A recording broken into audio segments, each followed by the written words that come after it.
ఈ సినిమాకి ఫస్ట్ పార్ట్కి పాటలు అన్నీ రాసినటువంటి రాంబాబు గోసాల గారు ఇక్కడే ఉన్నారు. రాంబాబు గోసాల గారు ఈ సినిమాలోని 2 పాటలు రాశారు.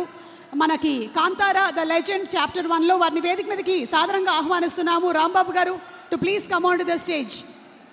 అలాగే మా స్పాన్సర్స్ అందరికీ మరొకసారి స్పెషల్ థ్యాంక్స్ తెలియజెప్తూ ఉన్నాము. Shreyas Future City proudly presents the pre-release event of Kantara, The Legend, Chapter 1. And Rambabu garu to please speak. అందరికీ నమస్కారం. ఎన్టీఆర్ ఫ్యాన్స్ అంతా బాగున్నారా?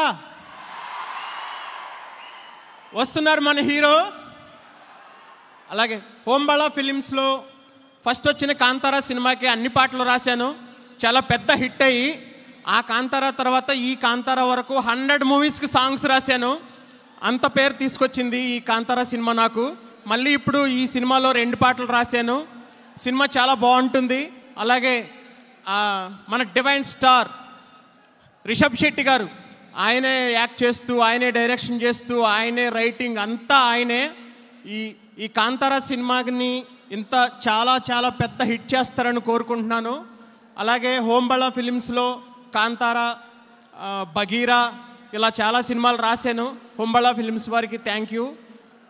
అజనీష్ లోక్నాథ్ ఆయన మ్యూజిక్ మనకి కాంతారాలో ఎంత వైబ్ క్రియేట్ చేసిందో మనకు తెలుసు. అలాగే ఈ సినిమా కూడా ఆయన చాలా బాగా చేశారు. అజనీష్ లోక్నాథ్ గారితో నాకు ఇది 10వ సినిమా. కంటిన్యూగా రాస్తూనే ఉన్నాను. అజనీష్ లోక్నాథ్ గారి టీంకి, బాబీ మేడంకి, విన్సెంట్ గారికి అందరికీ చాలా చాలా థ్యాంక్స్ చెప్తున్నాను. అలాగే నాకు ఇక్కడ తెలుగు వెర్షన్ రాసేటప్పుడు నాకు సపోర్ట్ చేసిన హనుమాన్ చౌదరి అన్నకి, ప్రవీణ్ గారికి, శ్రీకాంత్ గారికి, మా కాంతారా టీం అందరికీ చాలా చాలా థ్యాంక్ యూ. రుక్మిణి వసంత్ గారు చాలా థ్యాంక్స్ అండి. బగీరాకి రాశాను మీ సినిమాకి, మళ్ళీ ఇప్పుడు ఈ కాంతారా. అలాగే మన ఎన్టీఆర్ నవరస నటన దేవరా ఎన్టీఆర్, ఆయనకి వెల్కమ్ చెప్తూ నాకు డ్రీమ్ ఉంది ఆయన సినిమాకి కూడా పాట రాయాలని. అది త్వరలో నెరవేరుతుందని అనుకుంటున్నాను. Thank you very much. All the very best to Kantara team. Yes అండి, మీరు తప్పకుండా ఎన్టీఆర్ గారికి పాట రాయాలి. అది చాలా పెద్ద సూపర్ హిట్ అవ్వాలని మనస్ఫూర్తిగా కోరుకుంటూ ఉన్నాము. మా ఎన్టీఆర్ ఫ్యాన్స్ ఎనర్జీ ఎలా ఉంటుంది అంటే, నేను స్టూడెంట్ నంబర్ 1 నుంచి చూస్తూ ఉన్నాను. ఈ